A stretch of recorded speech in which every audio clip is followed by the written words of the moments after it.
السلام عليكم ورحمة الله وبركاته. فيديو من قلب العمل يا رجالة. أنا بحضر فريق من الصناعية وهبعت فاكس لنادي الزمالك، عايزين نلاعب نادي الزمالك يا جماعة في أي بطولة يخترعوها لنا، بطولة بقى ودية، بطولة رسمية. ممكن نحشر نفسنا كده في كأس مصر نلاعب نادي الزمالك في الدور الجاي، وإحنا هنطلع نادي الزمالك.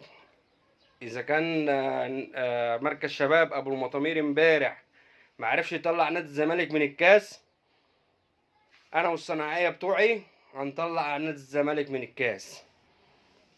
احنا كفاءه. بص انا عامل ايه، بص انا تخين ازاي، ها، ومعايا صناعيه اوزان كده زي حالاتي وصناعيه خفاف. انا لام 11 لاعب، 11 صنايعي بموارد الله. هنكسر اللعيبه بتاع الزمالك دي. اللعيبه دي بتاخد كام؟ اللعيبه بتاعت ابو ضمير امبارح دي جابوها من بيوتهم، كل واحد هياخد يومية. دي الناس دي الصناعية كسيبة. الناس دي منها سواقين ومنها سباكين ومنها كهربائية اللي كانوا بيلعبوا امبارح في الملعب. دول صنايعية. شفت عملوا ايه في العيال الغنم اللي كانوا في الملعب امبارح اللي بياخدوا ملايين؟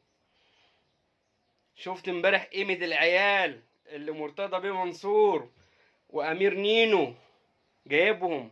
اتعمل فيهم ايه امبارح؟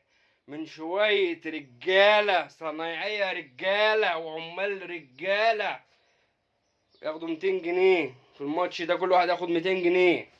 عملوا ايه في لعيبة بتتأمر على الملايين؟ بتتأمروا على الملايين، ها، بتتأمروا على الملايين.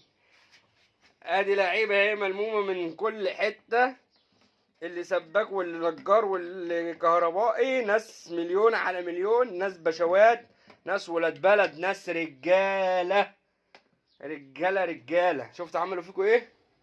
وعهد الله الزمالك ما يستحق يكسب، ورب الكون ما يستحق يكسب.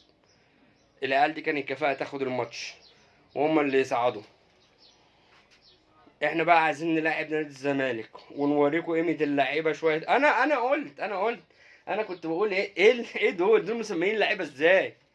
من اول عواد وحسام عبد المجيد واي حد بقى جنبه، اذا كان عبد الغني بيبدل ومش عارف، هو مثبت حسام عبد المجيد هو الرئيس بتاع الشغلانه، واي حد جنبه يلعب.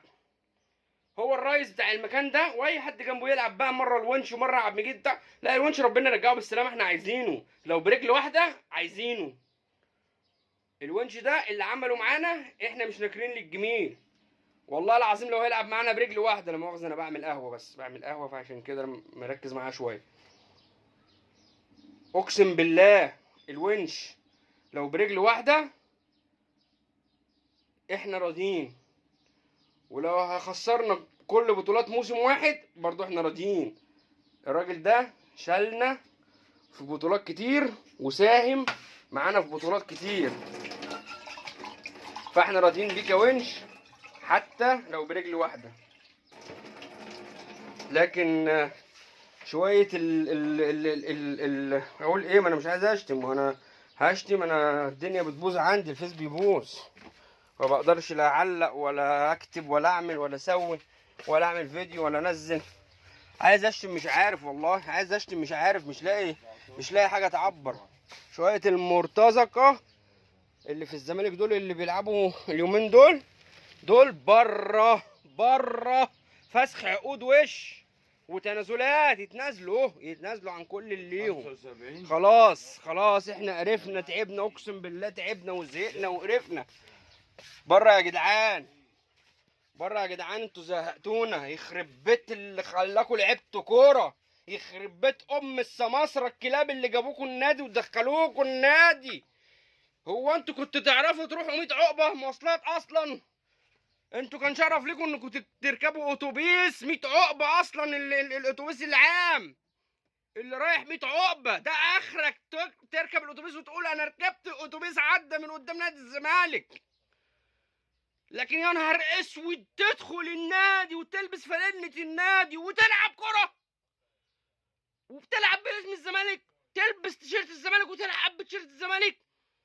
والله العظيم ثلاثة انتوا لعيبة ما تفقهوا شيء عن الكورة. ايه يا عم اللعيبه دي؟ ده كلكم بقى ورقه اللي كان الكابتن امبارح.